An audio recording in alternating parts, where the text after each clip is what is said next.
bonjour. Aujourd'hui, nous allons lire un texte de Saint Jean, dans le chapitre 20. Le voici.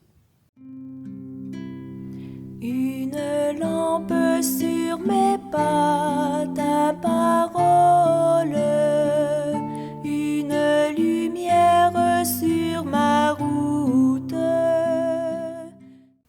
Le premier jour de la semaine, Marie-Madeleine courut trouver Simon-Pierre et l'autre disciple, celui que Jésus aimait. Et elle leur dit, « On a enlevé le Seigneur de son tombeau et nous ne savons pas où on l'a déposé. » Pierre partit donc avec l'autre disciple pour se rendre au tombeau. Ils couraient tous les deux ensemble, mais l'autre disciple courut plus vite que Pierre et arriva le premier au tombeau. En se penchant, il s'aperçoit que les linges sont posés à plat. Cependant, il n'entre pas. Simon-Pierre, qui le suivait, arrive à son tour. Il entre dans le tombeau. Il aperçoit les linges posés à plat, ainsi que le suaire qui avait entouré la tête de Jésus. Mais non pas posés avec les linges, mais roulés à part, à sa place. C'est alors qu'entra l'autre disciple, lui qui était arrivé le premier au tombeau. Il vit et il crut.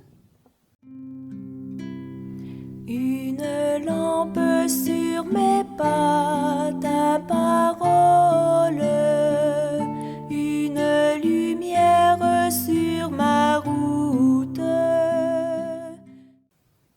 Alors, c'est un texte qui nous permet presque de voir naître une sorte de nouvelle foi dans le cœur de Saint Jean. Et c'est assez impressionnant, un moment comme celui-là où quelqu'un, d'une certaine façon, recommence à croire, parce que Jésus était mort, et puis pour beaucoup des disciples, c'était la fin. C'était comme la désillusion, nous qui avions cru en lui, et il est maintenant mort. Et Jean faisait partie des disciples. Et Jean écrit ce texte et il dit c'est au moment où il est entré dans le tombeau qu'il est retourné en quelque sorte à la foi. Et le facteur qui l'a amené à ça il est un peu étonnant. Marie-Madeleine va au tombeau en premier et elle voit que la pierre a été roulée. Elle dit, mais il y a quelqu'un qui a roulé la pierre et on a enlevé le corps. Quelqu'un a volé le corps. Et c'était comme l'interprétation la plus logique. Et le corps n'est plus là, il a été volé. Pierre vient à son tour. Pierre, cette fois-ci, entre. Il voit les linges posés à plat. Et il reste, semble-t-il, étonné, mais il n'a aucun mouvement en lui autre que de constater ce qui est là. Un autre évangéliste, Luc, nous dit qu'il est surpris. Pierre est surpris. Jean, lui, entre et Jean nous fait porter attention au linge qui enveloppait le corps de Jésus. Le corps était toujours enveloppé d'un drap qui passait dessous et par-dessus. Et il y avait aussi des bandelettes ou un linge qui était enroulé autour de la tête de la personne décédée, parfois autour des reins, parfois autour des pieds. Et Saint Jean nous dit, en quelque sorte, regardez, le drap est resté à plat, là où était le corps. Le linge qui entourait la tête reste roulé au niveau de la tête. Et Saint Jean croit. Comme si Saint Jean, pour lui, ça devient évident dans ce moment que personne n'a volé le corps. S'il y avait eu un voleur, il serait parti avec le corps, avec toutes ses bandelettes.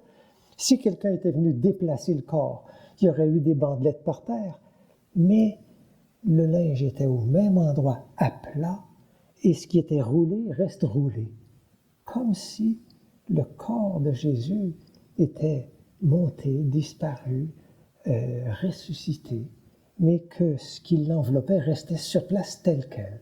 Pour Jean, ça devient comme quelque chose qui déclenche en lui cet élan de foi. c'est pas une preuve. Même si on lit ça aujourd'hui, on pourrait dire, bon, c'est discutable, oui, ça se peut. Mais l'important, c'est pas que Saint Jean nous donne une preuve, c'est que Saint Jean nous dit, soyez attentifs à ce que vous voyez pour reconnaître les signes de Jésus ressuscité. Et c'est à cela qu'il nous appelle. Et dans tout son évangile, Saint Jean veut nous amener au fait de croire, mais il veut nous amener à une deuxième réalité qui va de pair avec le croire. C'est la vie. Saint Jean veut, si on croit, c'est pour vivre. Et Jésus lui-même nous dit, celui qui croit a la vie éternelle dans Saint Jean. Donc Saint Jean associe toujours la foi à une vie nouvelle qui nous est donnée. Et donc, d'une certaine façon, Saint Jean nous demande aujourd'hui, quels sont les signes dans ta vie, dans l'Église que tu fréquentes, dans ta famille, à l'intérieur de toi, chez les autres, qu'une vie nouvelle est donnée, que Jésus, qui a dit lui-même « Je suis la résurrection et la vie », tel que Saint Jean l'a cité, où sont les signes du Jésus ressuscité au quotidien? Alors là, c'est à chacun de nous de rentrer en nous-mêmes et de voir personnellement où est-ce que je retrouve Jésus ressuscité. Moi, le plus souvent, c'est dans la parole. Quand on est quelques-uns, parfois deux, parfois un petit groupe de personnes, on ouvre la parole. On se rend compte de ce que la parole nous révèle, à quoi elle nous appelle, comme ça élargit le cœur. Ça nous donne envie d'être plus espérant, d'être plus patient, où on se découvre nous-mêmes, on a envie de demander pardon. Pour moi, ça, c'est des signes de vie. Il y a une vie qui est donnée. Et là, pour moi, c'est le signe de Jésus ressuscité est là. Mais on a aussi beaucoup d'autres petits signes. Moi, récemment, je suis dans une communauté de l'Arche où on accueille des personnes qui ont souvent vécu des choses difficiles. Et on a une membre, je l'appelle Françoise, elle est avec nous depuis 7 ans. Mais régulièrement, elle claque la porte du foyer en disant « j'en ai marre, moi je sors d'ici, je ne veux plus rester là ». Elle est en lutte. Et récemment, sa sœur se meurt. Et donc, les responsables, les assistants autour d'elle lui disent « Françoise, ta sœur se meurt, on va aller avec toi ». Et une d'entre elles, Michel, a dit « Je vais aller avec toi à Ville-Marie, on va aller auprès d'elle ». Et ils sont partis ensemble. Et quand elle est arrivée devant sa sœur est décédée, elle dit « Oh, elle ressemble à ma mère ». Et Françoise devait ressentir un grand vide. Et elle se tourne vers Michel, et dit « Une chance que je vous ai.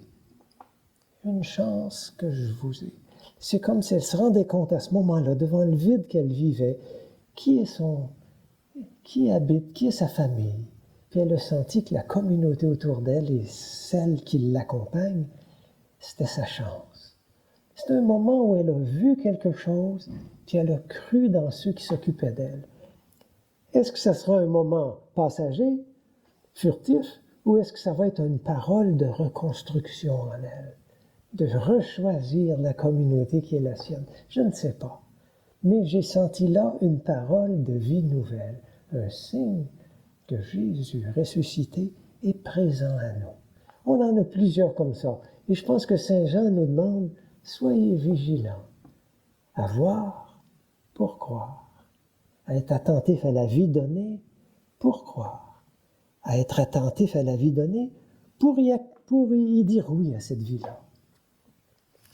Quand on était à Coudjouac, mon épouse et moi, on a accueilli un jour une médecin qui était dans le Nunavik depuis une dizaine d'années. Elle était pédiatre. Quand elle pratiquait à Montréal, elle se demandait si elle devait demeurer médecin. Elle ne trouvait pas de vie. Elle est montée au Nunavik. Elle s'est, en quelque sorte, attachée au peuple inuit. Et les Inuits l'ont adoptée, comme ils l'aimaient beaucoup. Et puis elle a dit, tout d'un coup, j'ai retrouvé le sens de ma profession, qui est celle d'être médecin, d'être pédiatre. Elle a dit ces paroles. Elle a dit, c'est comme si je suis née une deuxième fois. Alors ça m'a touché. Elle n'a pas fait profession de foi. Elle a dit, avec ce que j'ai vécu parmi les Inuits, ils sont comme devenus ma famille, mon peuple. Ça m'a donné tellement de vie, je suis comme né une deuxième fois. Pour moi, est-ce que c'est pas un signe de Jésus ressuscité? Même si on ne professe pas une foi, mais si la vie nous fait grandir comme ça, est-ce que c'est pas un signe? Il me semble que Jean nous invite à être attentifs à tous ces signes pour croire et pour mieux vivre.